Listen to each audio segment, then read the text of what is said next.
순례여행을 시작하다. P.39 이제 과거로의 순례여행을 시작할 때이다. 우리는 그것을 타임머신을 타고 조상을 찾으러 떠나는 여행으로 생각할 수 있다. 아니, 네안데르탈인의 이야기에서 이유를 설명하겠지만 더 정확히 말하면 우리의 조상 유전자를 찾아가는 여행이다. 과거로 향한 여행의 처음 몇만 년 동안 조상 유전자들은 우리와 모습이 똑같은 개인들 속에 들어있다. 물론 이 말을 곧이곧대로 받아들일 수는 없다. 우리의 모습이 서로 정확히 똑같지는 않기 때문이다. 그 말을 바꿔보자. 순례여행의 처음 수만 년 동안 우리가 타임머신 밖으로 나갔을 때 마주치는 사람들은 현재의 우리가 서로 다른 것만큼 밖에 다르지 않다. 현재의 우리에는 독일인과 줄루족, 피그미족과 중국인, 베르베르족과 멜라네시아인이 모두 포함된다는 사실을 명심하자. 5만 년 전 우리의 유전적 조상들은 우리가 오늘날의 세계에서 볼 수 있는 것과 같은 변이 범위 내에 들어갈 것이다. 수억 년 또는 수십억 년이 아니라 수천만 년을 거슬러 올라갈 때 생물학적 진화 말고 어떤 변화를 보게 될까? 타임머신 여행의 초기에 우리는 창밖으로 생물학적 진화보다 훨씬 더 빠르게 일어나는 진화와 흡사한 과정을 보게 된다. 그것은 문화적 진화, 체외 진화, 기술 진화 등 다양한 이름으로 불린다. 우리는 자동차나 넥타이, 영어의 진화에서 그것을 본다. 우리는 그것과 생물학적 진화의 유사성을 과대평가해서는 안 되며 여하튼 그것들 곁에 오래 머무르지 않을 것이다. 우리가 나아갈 길은 40억 년에 걸쳐 있으며 우리는 곧 인류 역사의 규모에서 벌어지는 사건들이 덧없어 보일 정도로 타임머신의 속도를 높여야 한다. 하지만 먼저 우리의 타임머신이 저속으로 가는 동안, 즉 진화사가 아니라 인류사의 영역을 여행하는 동안에 두 가지 주요한 문화적 진보에 관한 이야기를 들어보자. 농부의 이야기는 인간이 일으킨 혁신 중 전 세계의 다른 생물들에게 가장 큰 영향을 미쳤다고 평가할 만한 노업혁명에 관한 이야기이다. 그리고 크로마뇽인의 이야기는 진화 과정 자체에 새로운 매체를 제공했다는 특별한 의미를 지닌 인간 정신의 계해, 즉 대도약에 관한 이야기이다.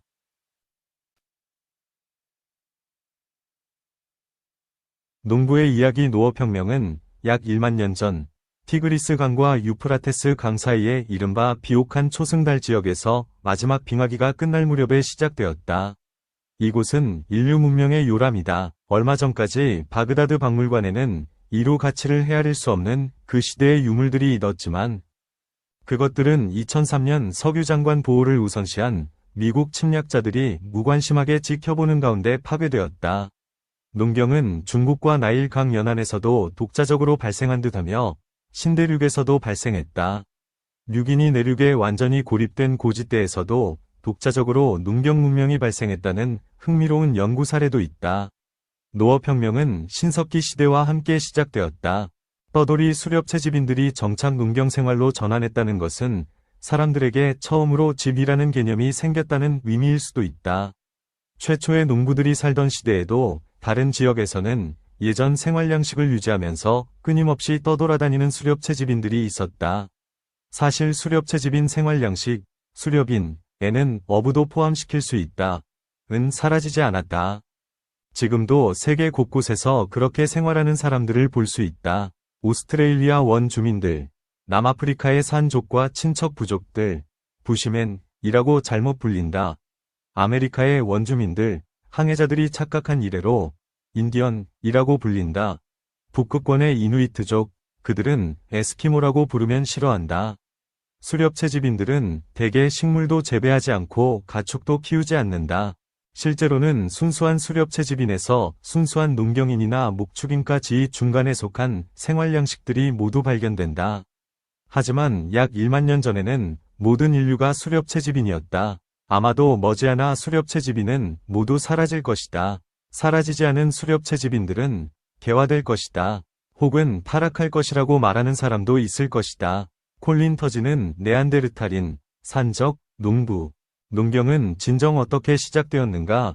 라는 얇은 책에서 수렵과 채집에서 농경으로의 전환이 사후에 자기 만족에 겨운 상태인 우리가 생각하는 것만큼 우리의 생활을 향상시킨 것이 결코 아니라는 제레드 다이아몬드 제3위 침팬지 위 말에 동의하고 있다. 그들은 농업혁명이 인간을 더 행복하게 만든 것이 아니라고 보았다. 농업은 앞서 있었던 수렵채집인 생활양식보다 더 많은 인구를 먹여 살렸지만 건강이나 행복을 눈에 띄게 증진시킨 것은 아니었다. 사실 인구가 늘어나면 질병도 많아지게 마련이다. 기생생물들은 감염시킬 새로운 숙주를 쉽게 발견할 수 있다면 현재 숙주의 수명을 연장시키는 문제에 신경을 덜 쓴다는 타당한 진화적인 이유 때문이다. 그렇기는 하지만 수렵채집인의 생활도 유토피아와는 거리가 멀다. 최근에는 수렵채집인 사회와 원시 농경 사회가 지금 사회에 비해서 자연과 더 균형을 이루었다고 보는 시각이 유행한다. 별표. 아마 잘못된 생각일 것이다. 그들이 자연에 관해서 우리보다 더 해박했을 수는 있다. 그들이 그 속에서 생활하고 살아남았다는 단순한 이유 때문이다. 하지만 우리와 마찬가지로 그들도 당시 자신들의 능력을 최대한 발휘하여 환경을 착취하는데, 그리고 때로는 지나치게 착취하는데 지식을 활용했던 듯하다. 제레드 다이아몬드는 초기 농경인들이 자연을 지나치게 착취함으로써 생태학적 붕괴와 자기 사회의 몰락을 가져왔다고 말한다.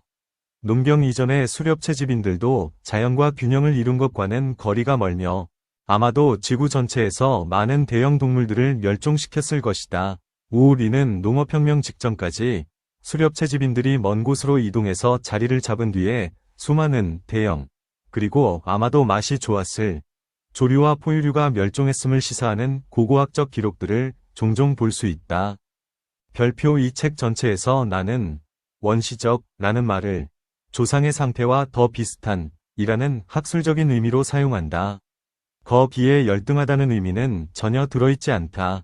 우리는 도시를 농경 위 반대말로 보는 경향이 있지만 이 책에 채택된 더 장기적인 관점에서 볼 때 도시인과 농부는 수렵채집인에 대립되는 존재로 묶여야 한다. 한 마을의 식량은 거의 모두 소유하고 경작하는 땅에서 나온다. 고대에는 마을 주위의 밭에서 나왔고 현대에는 전 세계 곳곳에서 중간 상인들을 통해서 소비지로 운반되어 판매된다. 농업혁명은 곧 분업화를 일으켰다. 도공, 직조공, 대장장이는 자신의 숙련된 기술을 제공하고 다른 사람들이 재배한 식량을 얻었다. 농업혁명이 일어나기 전까지 식량은 소유지에서 키우는 것이 아니라 소유권이 없는 공유지에서 잡거나 채취하는 것이었다. 공유지에서 동물들을 키우는 목축은 그 중간 단계였을지 모른다. 좋은 변화든 나쁜 변화든 간에 아마 농업혁명이 갑자기 일어난 사건은 아니었을 것이다.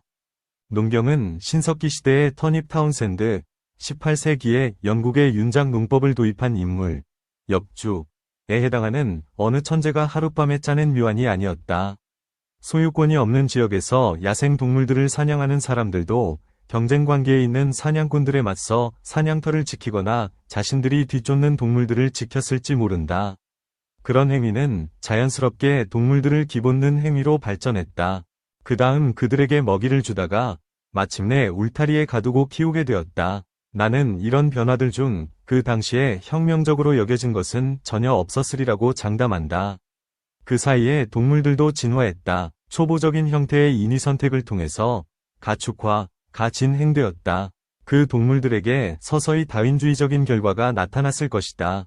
교배시켜서 유순한 가축을 만들겠다는 의도를 전혀 지니지 않은 상태에서 우리 조상들은 우발적으로 그 동물들이 받는 선택압을 변화시켰다. 이제 그 가축들의 유전자 풀, 진풀 내에서 민첩함 같은 야생에서의 생존 기술들은 더 이상 우월한 것이 되지 못했다. 가축들은 세대를 거치면서 점점 더 유순해졌고 스스로 먹고 살 능력이 줄어들었고 안락한 환경에서 더 쉽게 번식하고 살을 찌웠다. 사회성 개미와 흰개미는 가축화에 해당하는 흥미로운 사례를 보여준다. 그들은 진딧물을 소처럼 키우고 곰팡이를 작물처럼 재배한다. 그 이야기는 낭대부 26에서 개미 순례자들이 합류할 때 입궁개미의 이야기를 통해서 듣도록 하자. 현대의 동물 사육자나 식물 재배자와 달리 농업혁명기의 우리 선조들은 원하는 형질을 얻기 위해서 인위 선택을 하는 방법을 알지 못했을 것이다. 나는 우유를 더 많이 얻기 위해서는 우유가 많이 나오는 암소를, 그런 암소를 낳았던 황소와 짝짓도록 하고 우유가 적게 나오는 암소는 제외시켜야 한다는 사실을 과연 그들이 깨달았을지 미심쩍다. 러시아에서 이루어진 흥미로운 한 여우 연구 결과를 보면 가축화로 일어난 우연한 유전적 결과들이 어떤 것인지 약간은 감을 잡을 수 있다.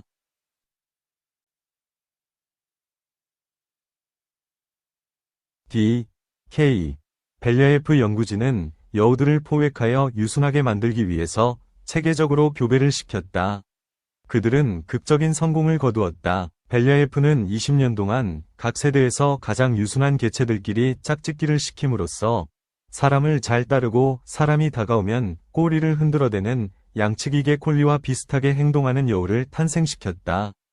비록 결과가 그렇게 빨리 나타났다는데 놀랄 수는 있지만 그 일 자체는 그리 놀라운 것이 아니다. 그보다 더 예상외의 결과는 유순함을 얻기 위해서 선택을 했을 때 다른 부수 효과들이 나타났다는 점이다. 이 유전적으로 유순해진 여우들은 콜리처럼 행동했을 뿐만 아니라 외모도 콜리와 비슷했다. 그들은 얼굴과 주둥이가 하얗고 몸의 털이 은회색이었다. 야생 여우의 특징인 쫑긋선 귀 대신에 그들은 사랑스럽게 처진 귀를 지녔다. 생식 호르몬 균형에도 변화가 일어났다. 그들은 번식기에만 짝짓기를 하던 습성을 버리고 1년 내내 짝짓기를 했다.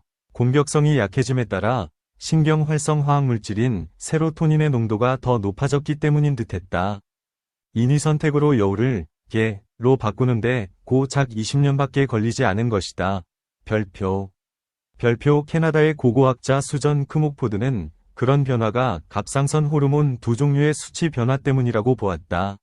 나는 라는 단어에 따옴표를 했다.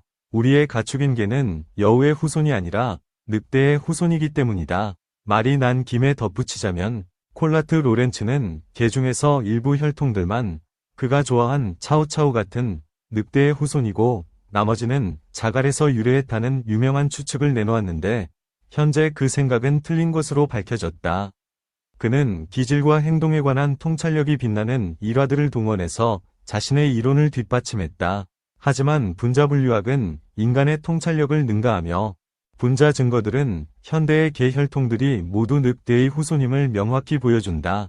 개, 그리고 늑대와 가장 가까운 친척은 코요테와 시미엔자칼, 지금은 시미엔 늑대라고 불려야 할 듯하다. 이다. 진짜 자칼, 몸 옆으로 누런 줄이 나 있고 등이 검은 자칼, 도 개 속에 포함되지만 더 먼 친척벌이다. 늑대에서 개로 진화했다는 원래의 이야기도 벨랴예프가 여우를 대상으로 흉내낸 새로운 이야기와 비슷할 것이 분명하다.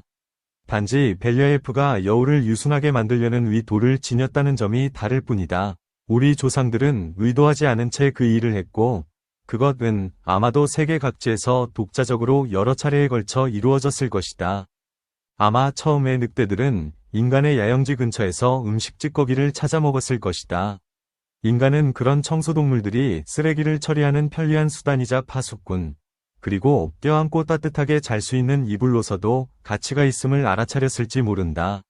이 우호적인 시나리오가 놀랍게 여겨지겠지만 늑대를 숲에서 튀어나오는 공포의 상징으로 여겼던 중세의 전설들은 사실 무지의 소산이었다. 더 탁 트인 곳에서 살았던 우리 조상들은 그보다 더 잘 알고 있었을 것이다.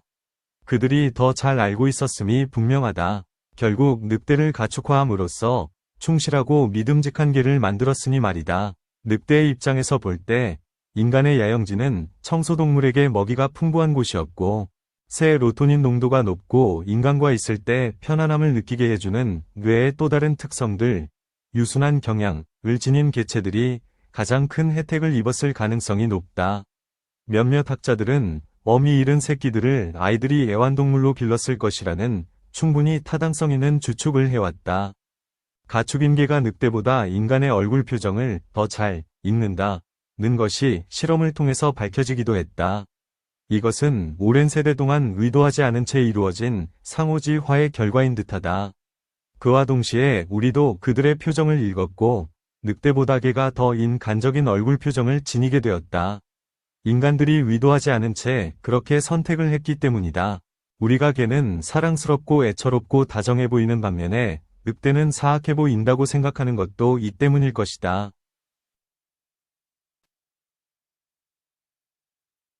일본의 무사개, 사무라이 크랩도 비슷한 사례이다. 이게는 등딱지의 무늬가 일본 봉건 무사의 얼굴처럼 생겼다.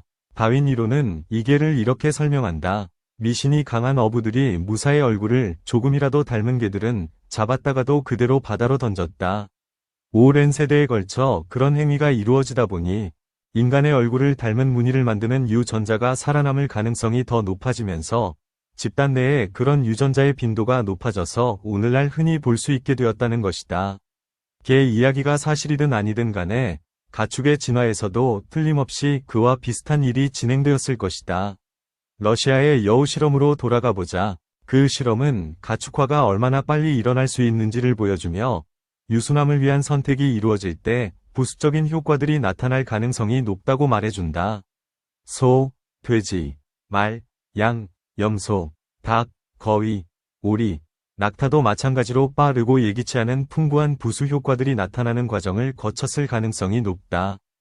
또 농업혁명 이후에 우리 자신도 나름대로 유순함을 비롯한 부수적인 형질들을 지니는 쪽으로 가축화와 평행한 길을 따라 진화했을 가능성도 있다. 우리 자신의 가축화 이야기가 우리의 유전자에 뚜렷이 적혀있는 경우도 있다. 윌리엄 더럼이 공진화에서 꼼꼼하게 다룬 유당, 락토오스, 내성이 전형적인 사례이다. 젖은 아기의 음식이지 어른용으로 고안된 것이 아니면 본래 어른에게는 좋지 않다. 젖에 들어있는 유당을 소화시키려면 락타아제라는 특수한 효소가 필요하다. 이런 명명규칙은 기억해둘 만하다. 효소의 이름은 그것이 작용하는 물질의 이름에 아제라는 전미사를 붙여서 만들곤 한다. 밑줄 포유동물의 새끼가 젖을 떼면 락타아제를 만드는 유전자는 활동을 중단한다. 물론 그 유전자가 없어지는 것은 아니다. 유아기에만 필요한 유전자들이라고 해서 유전체에서 제거되지는 않으며 나비들도 유충 때에만 쓰이는 많은 유전자들을 성체가 된 후에도 고스란히 간직한다. 인간의 아이가 4살쯤 되면 조절 유전자들이 작용하여 락타아제 생산이 중단된다. 그 결과 어른들은 생우유를 먹으면 헛배부름과 위경련에서 설사와 구토에 이르기까지 다양한 증세를 보인다. 밑줄 어른들이 모두 그럴까? 물론 그렇지는 않다. 예외도 있다. 나도 그중 한 명이며 당신도 그럴 가능성이 높다. 그것은 인간 총 전체, 그리고 우리 모두의 조상인 야생 호모 사피엔스로 일반화시켜서 한 말이다. 그것은 마치 내가 발파리와 요크셔 테리어는 그렇지 않다는 것을 잘 알면서도 늑대는 무리지어 사냥하고 달밤에 울부짖는 크고 사나운 육식동물이다 라고 말하는 것과 같다. 다른 점은 우리가 개라는 단어를 가축화한 인간이 아니라 가축화한 늑대를 가리키는 데 쓴다는 것이다. 밑줄 가축들의 유전자는 오랜 세대에 걸쳐 인간과 접촉한 결과 여우의 유전자에 일어났던 것과 같지만 의도적이지 않은 과정을 거치면서 변했다.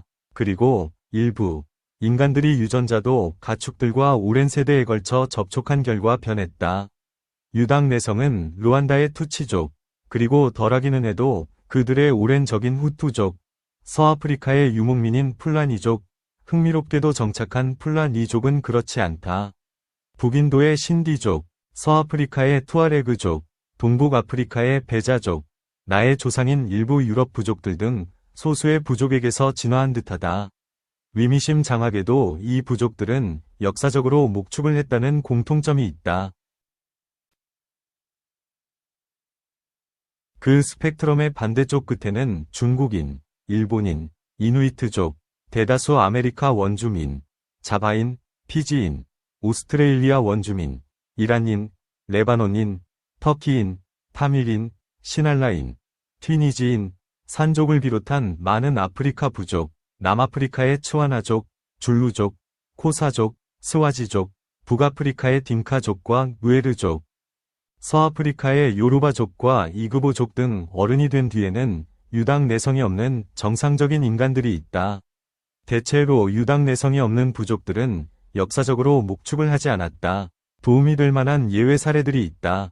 동아프리카 마사이족의 전통 식단은 거의 우유와 피로 이루어져 있다. 따라서 당신은 그들이 유당 내성이 아주 강할 것이라고 생각할지 모른다. 하지만 그렇지 않다. 아마도 그들이 우유를 응고시켜서 먹기 때문인 듯하다. 치즈에서 그렇듯이 우유를 굳히면 유당이 세균들의 작용으로 거의 제거된다. 그것은 유당 자체를 제거함으로써 유당의 해로운 효과를 없애는 한 가지 방법이다. 또 다른 방법은 자신의 유전자를 바꾸는 것이다. 앞서 말한 목축 부족들에게 바로 그런 일이 일어났다. 물론 아무도 유전자를 의도적으로 바꾸지는 못한다. 과학은 이제야 그런 일을 하는 방법을 알아내는 중이다. 대체로 그 일은 자연 선택을 통해서 이루어졌으며 수백 년 전에 일어났다. 나는 정확히 어떤 경로로 자연 선택이 어른에게 유당 내성을 갖추게 했는지 알지 못한다.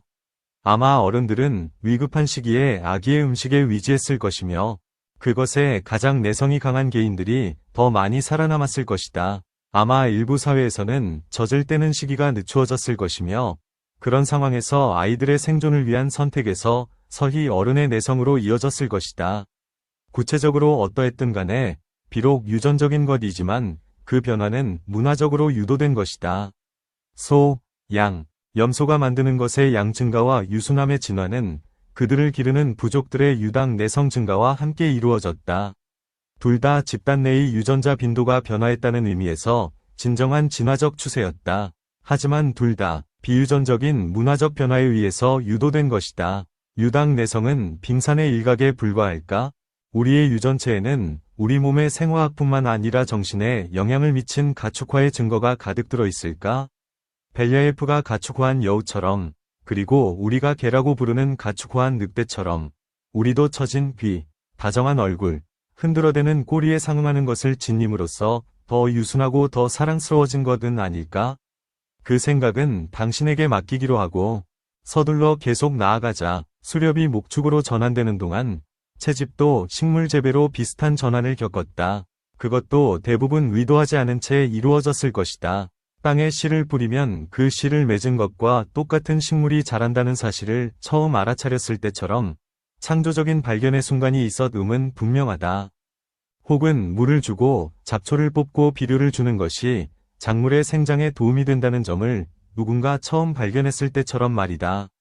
하지만 가장 좋은 씨를 먹고 나쁜 씨를 심는 당연해 보이는 방식을 따르는 대신 가장 좋은 씨를 심는다는 탁월한 생각을 떠올리기는 더 쉽지 않았을 것이다. 내 아버지는 대학을 막 졸업한 뒤인 1940년대에 아프리카 중부의 농민들에게 농업을 가르쳤는데 그 부분이 가르치기 가장 어려운 것 중 하나였다고 내게 말씀하셨다. 하지만 채집자에서 재배자로의 전환은 수렵인에서 목축인으로의 전환과 마찬가지로 대개 당사자들이 인식하지 못한 상태에서 이루어졌다.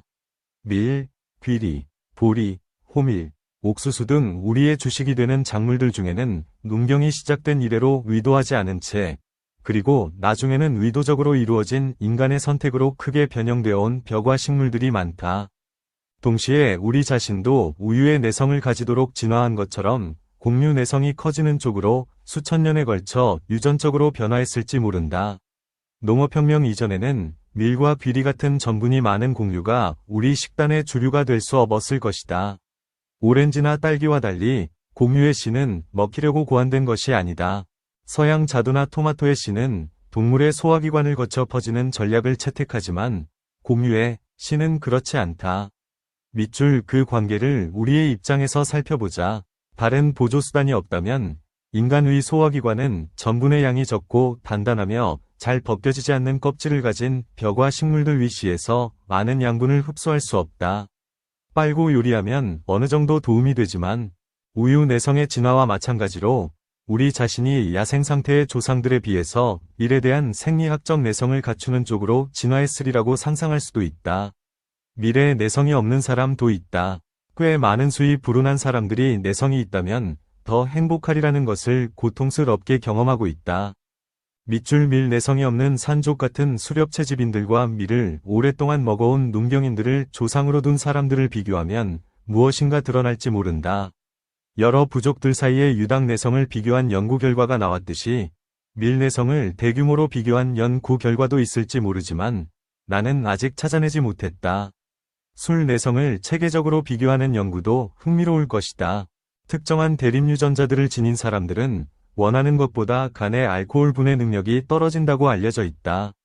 어쨌든 동물과 그 먹이식물 사이의 공진화는 새로운 것이 아니었다. 초식동물들은 우리가 밀, 보리, 귀리, 호밀, 옥수수를 길들이기 이전에 오랜 세월 동안 상호 협력하는 쪽으로 진화를 이끌어서 벽화 식물들에게 일종의 유익한 다윈 선택을 가해왔다. 벽화 식물들은 초식동물들이 있는 상태에서 번성하며 아마도 화석 기록에 그들의 꽃가루가 처음 나타난 이래로 2천만 년이라는 세월 동안 거의 그러했을 것이다. 물론 먹히는 식물 개체 자체가 혜택을 얻는 것이 아니라 일부가 뜯겼을 때 경쟁자들보다 더 잘 견디는 풀들이 혜택을 받는다. 내 적의 적이 내 동료인 셈이다.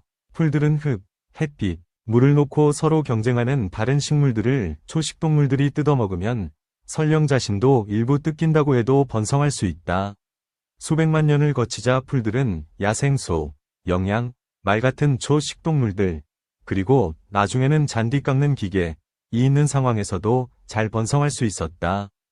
그리고 초식동물들은 풀들을 먹고 번성하는 미생물들이 가득 든 일종의 발용통 같은 복잡한 소화기관과 특수한 이빨 등 더 개선된 신체기관들을 갖추었다. 우리는 대개 길들인다는 말을 그런 의미로 쓰지 않지만 사실은 그런 뜻이다. 1만여 년 전부터 우리 조상들은 많은 초식동물들이 밀속 식물들의 조상에 2천만 년 동안 해왔던 일을 밀속의 야생풀들에 지속적으로 시도함으로써 그것들을 우리가 현재 밀이라고 부르는 것으로 길들였다. 우리 조상들은 의도하지 않은 우발적인 길들임을 나중에 의도적이고 계획적인 선택 교배로 전환함으로써 그리고 최근에는 과학적 교배와 유전공학적 돌연변이를 택함으로써 그 과정을 가속시켰다. 내가 농경의 기원에 관해서 하고 싶은 말은 다 했다. 이제 1만 년 전이 시대의 변화다. 타임머신을 다시 가동해서 랑데부 0으로 향하자. 도중에 약 4만 년 전에서 한 번 더 잠시 멈추자. 전적으로 수렵채집인들로 이루어진 인간사회는 이때 노업혁명보다 훨씬 더 큰 혁명인 문화적 대도약이라고 부를 만한 사건을 겪었다. 이 대도약 이야기는 크로마뇽인의 입을 통해서 듣기로 하자. 크로마뇽인이라는 이름은 이 호모 사피엔스 종족의 화석이 처음 발견된 도르도뉴 지방의 동굴에서 유래했다. 크로마뇽인의 이야기 고고학에서는 약 4만 년 전에 우리 종에게 무엇인가 아주 특별한 일이 일어나기 시작했다고 말한다. 해부학적으로 볼 때는 이 분수령이 된 시기 이전에 살았던 조상들이 나 그 이후에 살았던 조상들이나 별 차이가 없다.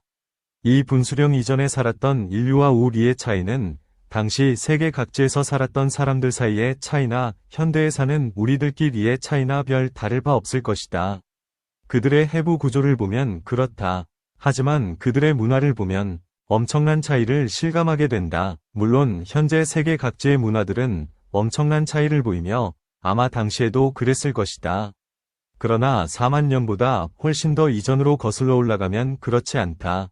그 시기에 무슨 일이 일어났다. 많은 고고학자들은 그것을 사건이라고 불릴 정도로 갑작스러운 것이라고 본다. 나는 제레드 다이아몬드가 붙인 명칭인 대도약이 더 마음에 든다. 대도약 이전 시기에 인류가 만든 물건들은 100만 년 동안 거의 변화가 없었다. 오늘날 남아있는 유물들을 보면 거의 전부가 돌로 아주 엉성하게 만든 도구와 무기이다. 나무, 아시아에서는 대나무가 일상 재료로 더 흔히 쓰였다는 것은 의심의 여지가 없지만 나무 유물들은 오래 보존되기가 어렵다. 우리가 말할 수 있는 것은 그림, 조각, 토우, 매작물, 장신구가 전혀 없었다는 사실이다. 이 모든 것들은 대도약 이후에야 갑자기 고고학 기록에 나타나며 그때 뼈 피리 같은 악기들도 등장했다. 그리고 오래 지나지 않아 크로마뇽인들이 그린 라스코 동굴 벽화 같은 장엄한 작품들이 나타났다. 다른 행성에서 온 객관적인 관찰자라면 컴퓨터, 초음속 비행기, 우주 탐사 같은 것들이 존재하는 우리의 현대 문명을 대도약의 산물이라고 생각할지 모른다. 아주 긴 지질학적 시간으로 볼 때 시스틴 성당에서 상대성 이론에 이르기까지 바흐의 골드베르크 변주곡에서 골드바흐의 추측에 이르기까지 현대에 이루어진 모든 성과들은 빌렌도르프의 비너스나 라스코 동굴 벽화나 거의 동시대에 속하며 같은 문화혁명의 일부이자 후 기구석기 시대라는 기나긴 정체기 뒤 갑자기 솟아난 문화적 개화의 일부로 볼 수 있을 것이다. 사실 나는 우리 외계 관찰자의 균일론적 관점이 철저한 분석을 견뎌낼 것이라고는 확신하지 못하지만 적어도 잠깐 동안은 옹호될 수 있을 것이다. 뭔가 아주 특별한 일이 일어나기 시작했다. 이 황소 그림은 프랑스 도르도뉴 지방의 라스코 동굴 벽화들 중 가장 인상적인 그림에 속한다. 1940년에 발견된 이 벽화들은 1만 6천년 이전의 것으로서 여러 동물들이 그려져 있다. 그림들은 당시 사람들이 동물의 모습과 움직임을 깊이 이해했으며 예술적 감각이 풍부했음을 보여준다. 왜 이런 벽화들을 그렸는지는 알 수 없다. 데이비드 루이스 윌리엄스의 동굴 속의 정신은 전기 구석기의 동굴 미술 전반과 그 미술이 호모 사피엔스의 위식계와에 관해서 우리에게 무엇을 말해줄 수 있는지를 다루고 있다. 대도약에 깊은 인상을 받은 일부 전문가들은 언어도 그 시기에 탄생했다고 여긴다. 그들은 그런 갑작스러운 변화를 달리 무엇으로 설명할 수 있겠느냐고 묻는다. 언어가 갑자기 생겨났다는 주장은 언뜻 드는 생각과 달리 그렇게 어리석은 말이 아니다. 글쓰기의 기원연대가 수천 년 이상 거슬러 올라간다고 생각하는 사람은 아무도 없으며 글쓰기가 발명된 시기에 외의 해부 구조에 어떤 변화도 없었다는데 누구나 동의한다. 이론적으로 말은 같은 문제의 또 다른 사례로 볼 수 있다. 하지만 나는 스티븐 핑커가 든 언어학자들은 언어가 그 대도약보다 더 오래되었다는 견해를 지지하리라고 생각한다. 과거로 더 거슬러 올라가서 순례여행이 호모 에르가스테르, 에렉투스에 이르는 100만 년 전이 될 수도 있다.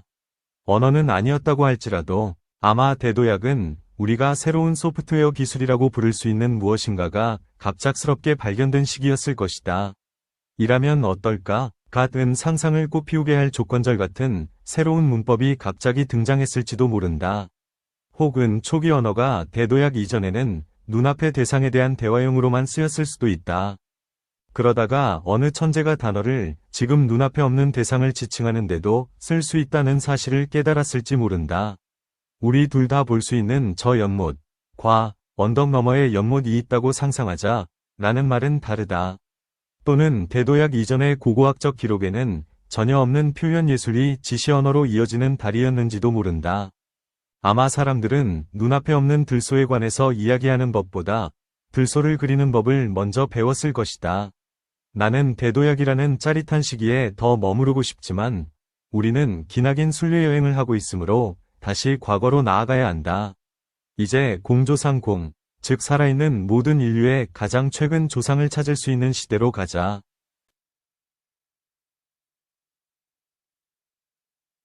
랑데부형 모든 인류 인간 유전체 계획은 인류의 자랑스러운 업적이라는 찬사를 받으며 완성되었다. 그 런이 서열 분석된 유전체가 누구의 것인지 우리가 궁금해한다고 해도 나무랄 사람은 없을 것 같다. 혹시 어느 저명인사가 그 영예를 차지한 것은 아닐까? 아니면 그냥 길에서 아무나 고른 것일까? 혹은 조직 배양 실험실에서 아무 세포 클론이나 고른 것일까? 우리는 다양하므로 누구를 선택했느냐에 따라 서열도 달라진다. 내 눈은 갈색이지만 당신의 눈은 파란색일 수도 있다. 나는 혀를 통 모양으로 둥글게 말 수 있지만 당신이 그럴 수 있는 확률은 반반이다. 발표된 인간 유전체에는 혀를 말 수 있는 유전자가 들어있을까? 그리고 어떤 색깔의 눈이 선택되었을까? 이런 질문을 한 것은 오로지 비교하기 위해서이다. 이 책은 시간을 거슬러서 우리 조상을 추적한다. 하지만 우리가 말하는 것이 누구의 조상일까? 당신의 조상일까? 내 조상일까? 밤부터 피그미족의 조상일까? 토레스 해협제도 주민들의 조상일까? 이 질문은 잠시 뒤에 다루기로 하자. 먼저 인간 유전체 계획에 대해서 비슷한 질문을 제기했으므로 그것부터 해결하기로 하자. 분석된 유전체는 누구의 것일까? 공식 인간 유전체 계획에서는 DNA 글자들의 변이 폭을 줄이기 위해서 인종의 다양성을 잘 대표할 수 있도록 고른 200명 중에서 다수결, 투표로 선택된 유전체를 분석했다.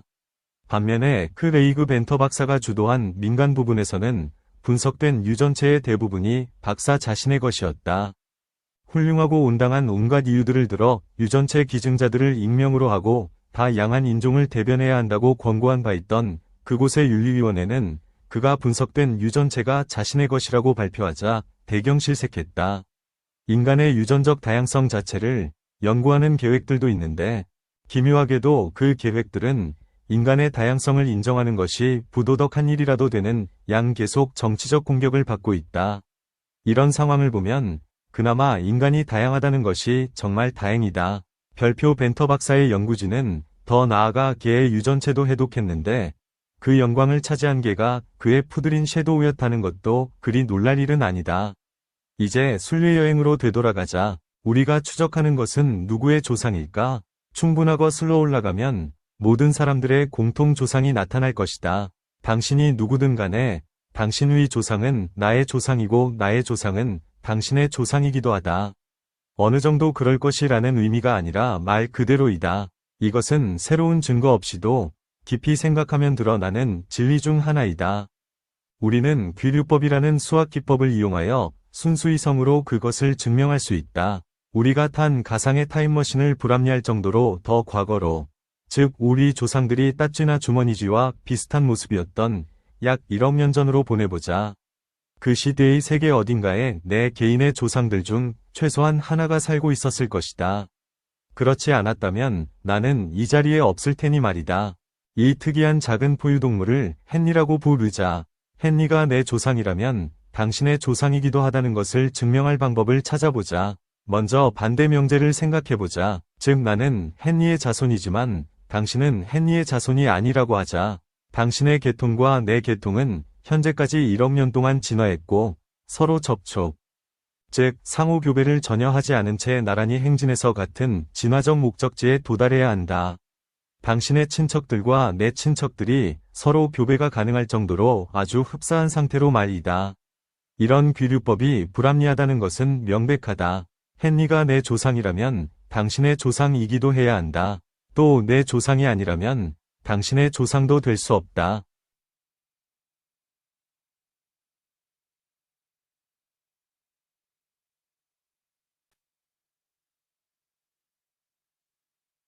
인류 멋지게 표현된 인류 가계도 정확한 묘사는 아니다. 실제 가계도는 감당할 수 없을 정도로 빽빽하다. 밑으로 갈수록 더 과거를 뜻하며 오른쪽의 컬러 막대는 지질시대 27쪽 그림 참조를 표시한 것이다. 하얀 선들은 상호 교배의 양상을 보여준다. 교배는 대륙 내에서 많이 이루어졌고 이따금 대륙 사이에 이주가 이루어지기도 했다. 숫자가 적힌 원은 공조상공, 즉 살아있는 모든 인류의 가장 최근 공통 조상을 나타낸다. 공조상 0에서 위로 거슬러 올라가면서 조상이 맞는지 살펴보라. 맨 끝으로 가면 현대 인류가 나올 것이다.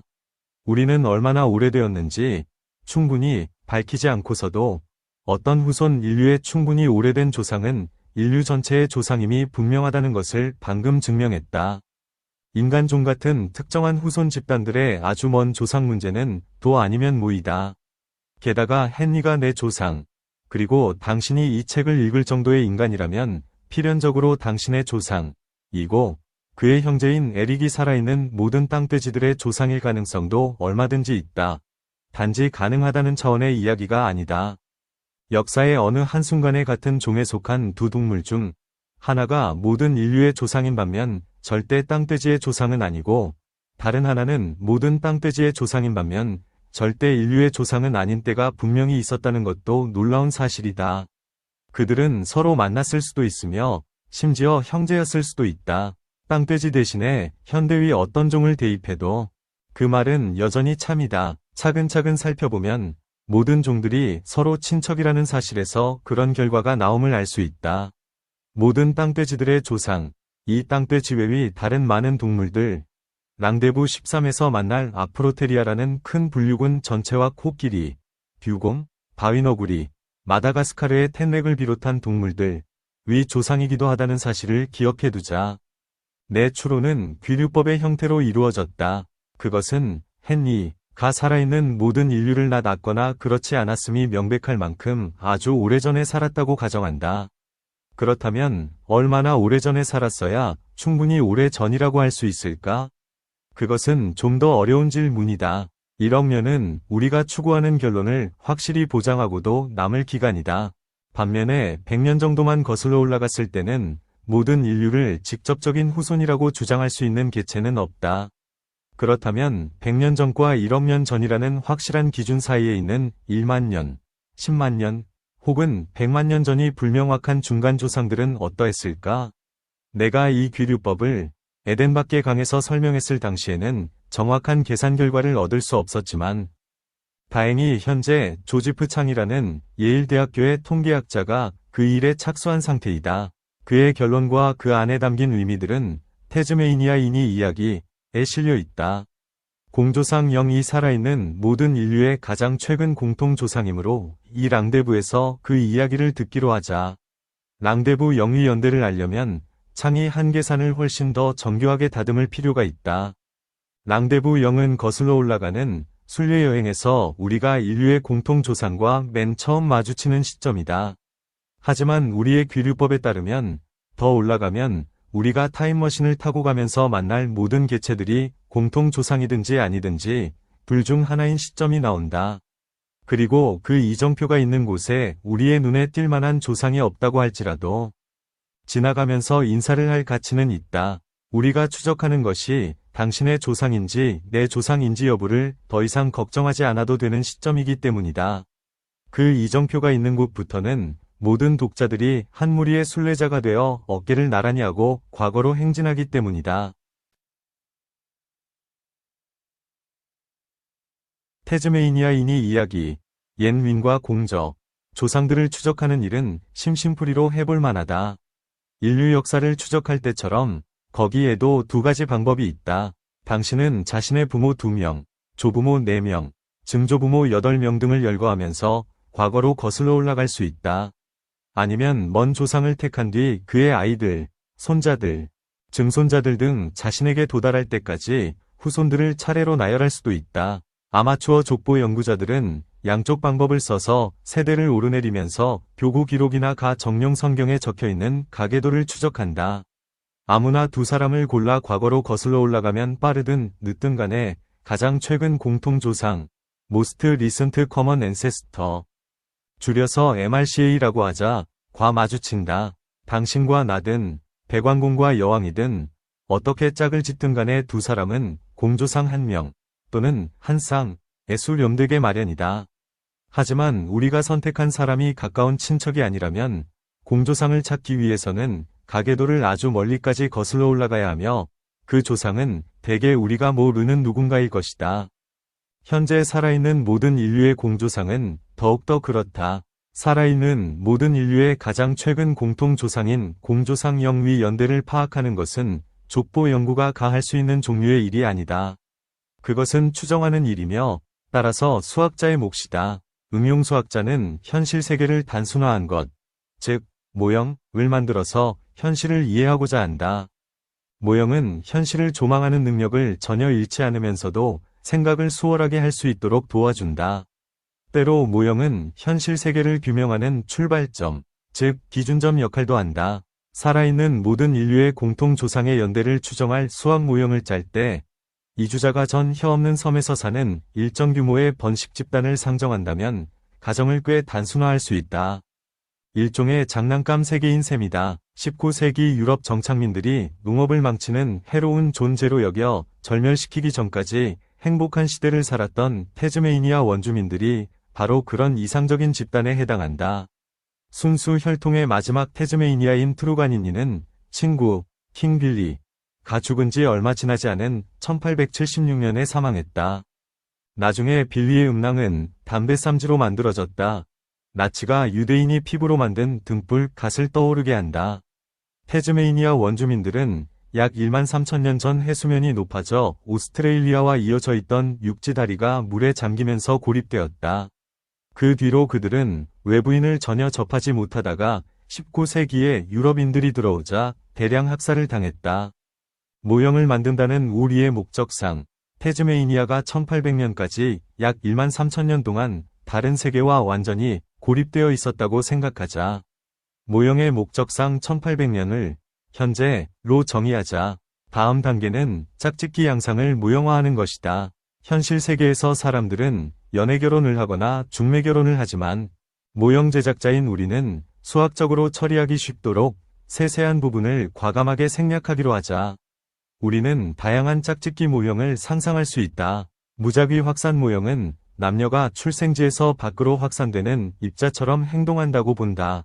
그들은 먼 이웃보다는 가까운 이웃과 마주칠 가능성이 더 높다.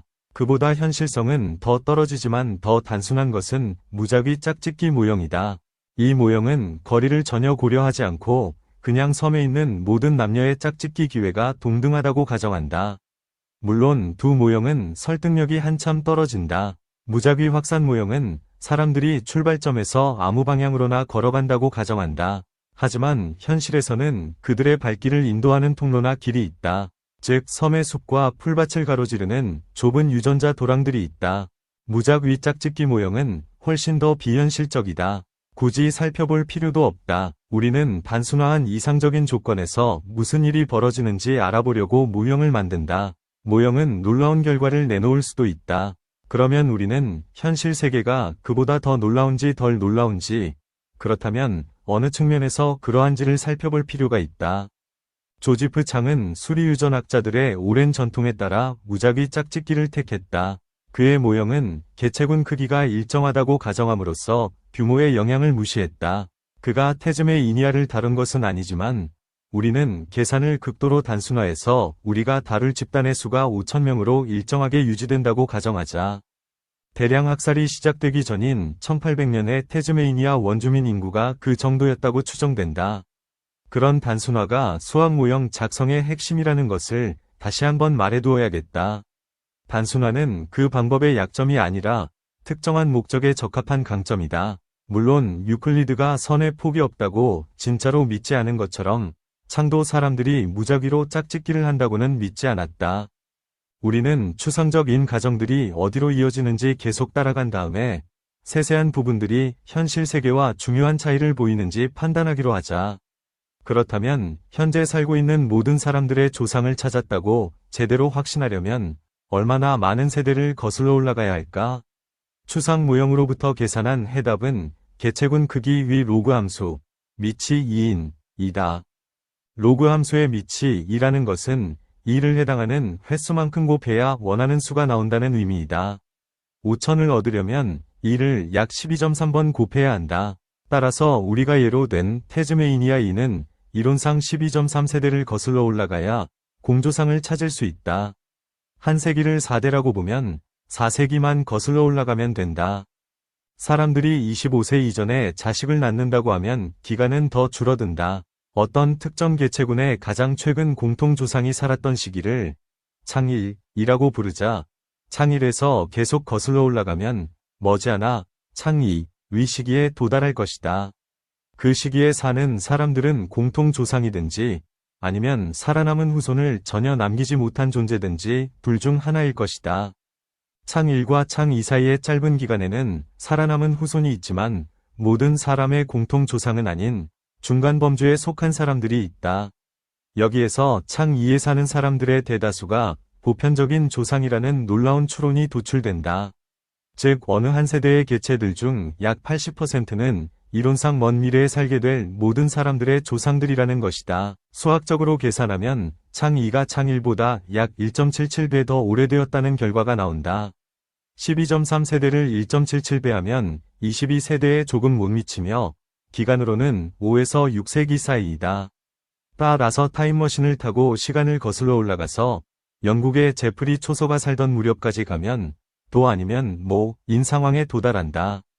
거기에서 태즈메이니아가 오스트레일리아와 붙어 있었던 시대까지 올라가면서 우리 타임머신이 만나는 모든 사람들이 후손들로만 이루어진 집단을 가지든지 가지지 못하든지 둘 중 하나에 속할 것이다. 당신은 어떻게 생각할지 모르지만 이렇게 연대를 계산해보면 놀라울 정도로 최근 연대가 나온다. 더 큰 개체군을 가정해도 결론은 마찬가지이다. 현재 영국의 인구 6천만 명을 모형 집단의 크기라고 해도 우리는 여전히 23세대만 올라가면 창1에 도달할 것이고 가장 최근의 보편적인 조상과 만날 것이다. 그 모형을 영국에 적용하면 창2, 즉 모든 사람이 현대의 모든 영국인의 조상이든지 아니든지 둘 중 하나인 시점은 약 40세대 전, 즉 서기 1000년경이다. 그 모형의 가정들이 참이라면 물론 참은 아니다. 엘프리드 대왕은 현대의 모든 영국인의 조상이든지 아니든지 둘 중 하나이다. 시작할 때 했던 경고를 여기서 되풀이해야겠다. 영국인이든 태즈메이니아인이든 다른 어느 지역의 집단이든 간에 모형, 집단과 실제 집단 사이에는 온갖 차이점들이 있다. 영국의 인구는 역사적으로 급격히 증가해서 현재의 규모가 되었으므로 계산 결과와 완전히 다르다. 실제 집단에서는 사람들이 무작위로 짝을 짓는 법이 없다. 그들은 같은 종족이나 언어 집단이나 지역 사람들을 선호하며 물론 각자 나름대로의 취향도 있다. 비록 지리적으로 섬이기는 해도 영국의 개체구는 고립되지 않았으므로 역사는 더 복잡해진다. 오랜 세월에 걸쳐 유럽 대륙에서 이민자들이 영국으로 밀려오곤 했다. 로마인, 섹슨족, 데인족, 노르만족 등이 그렇다. 태즈메이니아와 영국이 섬이라면 세계는 이민을 가거나 오는 사람, 비행 접시에 납치되거나 비행 접시를 타고 오는 사람이 전혀 없으므로 더 큰 섬이라고 할 수 있다. 하지만 세계는 바다뿐만 아니라 사람들의 이동을 가로막는 산맥, 강, 사막 등을 통해서 대륙들과 작은 섬들로 불완전하게 나뉜다. 무작위 짝짓기에서 벗어나 이런 여러 상황들까지 고려하면 계산은 약간이 아니라 엄청나게 복잡해진다. 현재 세계 인구는 약 60억 명이지만 60억의 로그 함수에 1.77을 곱한 결과인 서기 500년을 랑데부 0으로 본다면 불합리할 것이다. 인간의 집단들이 우리가 계산하는 것보다 훨씬 오래전에 갈라졌다고만 여겨도 실제 연대는 더 올라간다.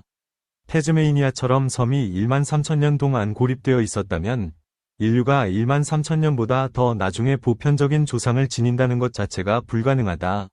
모든 형태의 자기적인 짝짓기와 마찬가지로 하위 집단들이 부분적으로 고립되었다고만 해도 우리의 산뜻한 계산 결과는 엉망이 되고 만다. 세계에서 가장 고립된 섬 주민들이 고립된 시기는 랑데부 0보다 더 나중이어야 한다. 하지만 이 하한선을 진지하게 받아들이려면 격리가 절대적이어야 한다.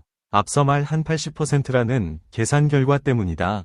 태즈메이니아로 한 명이 이주하고 그가 사회에 받아들여져 정상적으로 번식을 했다면 그가 모든 태즈메이니아인이 공통 조상이 될 가능성은 80%이다. 따라서 약간의 이주만으로도 격리된 집단과 본토 집단의 가 궤도를 충분히 접목시킬 수 있다. 랑데부 영위 시점은 가장 고립된 인간 집단이 이웃과 완벽하게 격리된 시기에다가 그 이웃이 또 다른 이웃과 완전히 격리된 시기 등을 모두 더한 연대에 따라 달라질 가능성이 높다. 섬 건너기가 몇 차례에 걸쳐 이루어지기만 하면 모든 가궤도가 하나로 합쳐질 수 있으며 그리 오래 거슬러 올라가지 않아도 공조상형에 도달하게 될 것이다.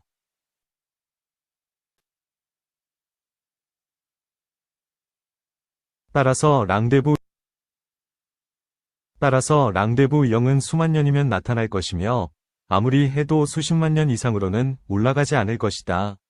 랑데부 0이 이루어지는 지점이 어디인지 알면 아마 놀랄지도 모르겠다.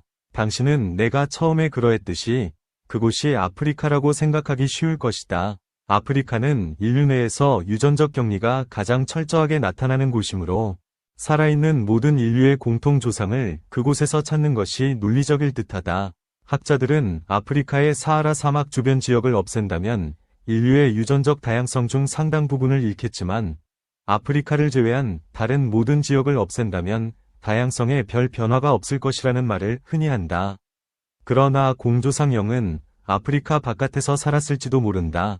공조상형은 지리적으로 가장 고립된 집단 논의를 위해서 태즈메이니아라고 하자 을 나머지 세계와 통합하는 가장 최근 공통조상이다.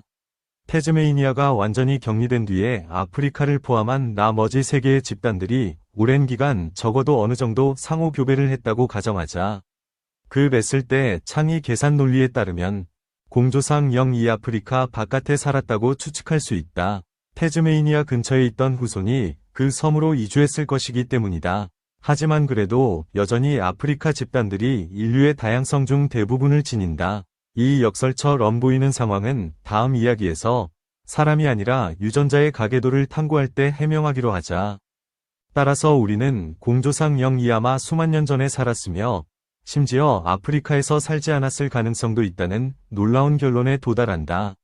전반적으로 다른 종들의 공통 조상들도 아주 최근에 살았을지 모른다. 하지만 태즈메이니아인이 이야기에 에서 생물학적 개념을 새로운 관점에서 살펴보도록 자극하는 것이 이것만은 아니다. 다윈주의 전문가들에게는 한 개체군의 80%가 보편적인 조상이 될 것이라는 말이 역설처럼 보인다.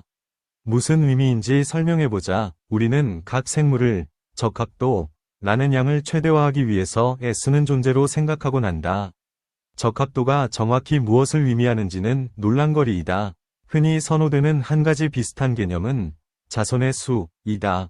손자의 수라는 개념도 선호되지만 굳이 손자의 한정지을 뚜렷한 이유는 없으며 많은 학자들은 미래의 어떤 시점에 살아있는 후손들의 수 같은 개념을 선호한다. 하지만 자연 선택이 없는 이론적으로 이상화한 개체군에서 전체의 80%가 가능한 최대 적합도를 지닌다고 한다면, 즉 개체군 전체가 그들의 후손이라고 주장할 수 있다면 한 가지 문제가 생기는 듯하다. 이 문제는 다윈주의자들에게 중요하다. 그들은 적합도가 모든 동물들이 최대화하고자 끊임없이 투쟁하는 것이라고 가정하기 때문이다. 나는 오래전부터 생물이 어느 정도 목적성을 지닌 존재처럼, 즉 무엇인가를 최대화할 수 있는 존재처럼 행동하는 이유는 오로지 오랜 세대를 거치면서 살아남은 유전자들로부터 만들어졌기 때문이라고 주장해왔다. 생물을 위인화하여 그들이 의도적으로 그렇게 행동한다고 말하고 싶은 유혹도 받는다. 과거의 유전자의 생존을 미래에 번식할 의도 같은 말로 바꾸고 싶은 유혹 말이다. 혹은 미래에 많은 후손들을 가질 개체의 의도 라는 말로 바꾸고 싶기도 하다. 그런 위인화는 유전자에도 적용될 수 있다. 우리는 유전자를 미래에 자신의 사본수를 증가시키는 행동을 하게끔 개체의 몸에 영향을 미치는 것으로 보고 싶은 유혹을 느낀다. 개체 수준이든 유전자 수준이든 간에 그런 말을 사용하는 과학자들은 그것이 단지 수사적 표현에 불과함을 잘 알고 있다. 유전자는 단지 DNA 분자에 불과하다. 당신은 수이기적인 유전자가 정말로 생존하려는 의도를 지녔다는 생각에 결단코 맞서야 한다. 우리는 반드시 그것을 타당한 말로 옮겨야 한다. 세계는 과거에 살아남았던 유전자들로 가득해진다고 말이다. 세계는 어느 정도 안정적이며 변덕스럽게 변하지 않기 때문에 과거에 살아남았던 유전자들이 미래에도 잘 생존하는 경향이 나타난다. 그것은 그런 유전자들이 살아남아 자식, 손자, 먼 후손들을 퍼뜨리는 몸을 잘 만든다는 의미이다. 따라서 우리는 개체를 토대로 하여 미래를 고려한 적합도 정의로 돌아온 셈이다. 하지만 현재 우리는 개체가 유전자의 생존수단임을 알고 있다. 손자와 먼 후손들을 가진 개체들은 오직 유전자의 생존이라는 목적을 위한 수단일 뿐이다. 그리고 이것은 다시 우리에게 역설을 안겨준다. 번식하는 개체의 80%가 최대 적합도라는 천장에 모여 바글거리는 듯이 보이기 때문이다. 이 역설을 해결하기 위해서 이론적 토대로 되돌아가자. 즉 유전자에게로 말이다. 우리는 마치 두 가지 잘못된 것이 옳은 것을 만들 수 있다는 듯이 또 다른 역설을 제기함으로써 하나의 역설을 상쇄시킨다. 이런 역설을 생각해보자. 각 생물을 미래의 어느 시점에 전체 개체군의 보편적인 조상이면서도 그의 유전자들 중 그 미래까지 살아남은 것은 하나도 없을 수 있다. 어떻게 그럴 수 있을까? 개인이 아이를 가질 때마다 그의 유전자 중 정확히 절반이 그 아이에게 전달된다. 그가 손자를 가질 때마다 평균 그의 유전자 중 4분의 1이 그 아이에게 전달된다. 자손 첫 세대에서는 기여 비율이 정확하지만 손자 때부터는 수치가 통계적이다. 기여 비율 4분의 1을 넘을 수도 있고 그보다 낮을 수도 있다. 당신의 유전자 중 절반은 아버지에게서, 절반은 어머니에게서 물려받은 것이다. 당신은 아이를 만들 때 유전자 절반을 그 아이에게 전달한다. 그런데 아이에게 주는 것이 당신의 유전자 중 어느 쪽 절반일까? 밑줄 평균적으로 보면 당신이 아이의 할아버지에게서 얻은 절반과 아이의 할머니에게서 얻은 절반이 똑같이 전해질 것이다. 하지만 확률적으로 보면 당신이 아버지에게 받은 유전자 말고 어머니에게 받은 유전자만 모두 아이에게 전달될 수도 있다. 그렇다면 당신의 아버지는 손자에게 유전자를 전혀 전달하지 않은 셈이다. 물론 그런 시나리오가 실현될 가능성은 극히 적지만 더 먼 후손으로 내려갈수록 유전자가 전혀 전달되지 않을 가능성은 더 높아진다. 평균적으로 증손자에게는 당신의 유전자 중 8분의 1, 고손자에게는 16분의 1이 전달될 것이라고 예상할 수 있지만 더 많을 수도 있고 더 적을 수도 있다. 그러면 어떤 후손에 대한 기여도가 말 그대로 0이 될 때가 언제인지 궁금해진다. 우리가 살펴보고 있는 가상의 태즈메이니아 개체군에서 창이는 22세대로 거슬러 올라간다. 따라서 그 집단의 80%가 살아있는 모든 개체들의 조상이라고 예상할 수 있다고 말할 때 우리는 그들의 22대 후손을 이야기하는 셈이다. 우리가 22대 후손 중 한 명에게서 찾을 수 있으리라고 기대하는 조상 유전체의 비율은 평균적으로 400만 분의 1이다. 인간의 유전체에 들어있는 유전자는 고작 수만 개에 불과하므로 400만 분의 1이라면 꽤 희박해지는 셈이다. 물론 우리의 가상 태즈메이니아 인구는 5,000명에 불과하므로 그럴 것 같지는 않다. 어느 한 조상의 각 후손들이 조상과 이어지는 경로는 무수히 많다. 그럼에도 우연히 일부 보편적인 조상들이 먼 후손에게 유전자를 전혀 전하지 못하는 상황도 쉽사리 일어날 수 있다. 아마 내 편견이겠지만 나는 이것을 자연선택의 초점을 유전자로 향해야 할 또 하나 위 이유라고 본다. 또 개체들, 아니 사실상 유전자들이 미래에 살아남으려고 애쓰는 양상을 살펴보기보다는 현재까지 살아남은 유전자들을 거슬러 올라가는 쪽을 생각하는 이유이기도 하다. 미래 계획적인 사고방식은 오해를 일으키지 않도록 세심하게 사용한다면 도움이 될 수 있지만 사실 반드시 필요한 것은 아니다. 유전자 언어 거슬러 올라가기, 또 익숙해지면 전자와 마찬가지로 생생하며 진리에 더 가깝고 잘못된 해답이 도출될 가능성도 더 적다.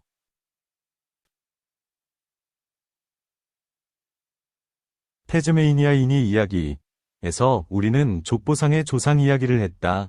전통적인 의미의 족보에서 말하는 현대 인류의 조상인 역사적 존재들, 즉 인류의 조상들을 다루었다. 하지만 사람들에게 적용될 수 있는 것은 유전자에도 적용될 수 있다. 유전자도 부모 유전자, 조부모 유전자, 손자 유전자가 있다. 유전자도 가계도, 즉 가장 최근 공통 조상, MRCA를 가진다. 유전자도 랑데부 0을 지니며 우리는 사실상 대다수 유전자들의 랑데부 0이 아프리카에서 일어났다고 말할 수 있다. 이런 모순처럼 보이는 현상에는 설명이 필요하며 그것이 바로 2부의 이야기를 듣는 이유이다. 이야기를 더 진행하기 전에 유전자의 위미를 놓고 일어날 만한 혼란을 미리 없앨 필요가 있겠다. 사람마다 유전자에 붙이는 의미가 다를 수 있지만 여기에서 특히 위험한 혼란은 다음과 같은 것이다. 일부 생물학자들, 특히 분자유전학자들은 유전자라는 단어를 염색체의 특정한 지점, 유전자좌이라는 의미로만 엄격히 사용하며 그 유전자자에 있을 수 있는 유전자의 여러 형태들의 대립유전자라는 단어를 쓴다. 아주 단순한 사례를 들어보면 그들은 눈 색깔 유전자는 파란색 대립유전자와 갈색 대립유전자를 비롯해 여러 대립유전자의 형태를 취한다라는 식으로 말한다. 반면에 다른 생물학자들, 특히 나와 같은 부류에 속한 사회생물학자, 행동생태학자, 동물행동학사라고 불리는 생물학자들은 유전자를 대립유전자와 동의어로 사용하는 경향이 있다. 우리는 대립유전자들 집합으로 채워질 수 있는 염색체의 한 부분을 말할 때 유전자좌라는 말을 쓰곤 한다. 나와 같은 사람들은 파란색 눈의 유전자에 대응하는 갈색 눈의 유전자를 상상해보자 라는 말을 쉽게 한다. 모든 분자유전학자들이 그런 표현을 좋아하는 것은 아니지만 나와 같은 부류의 생물학자들 사이에서는 그것이 잘 확립된 관습이며 나는 종종 그 관습을 따를 것이다.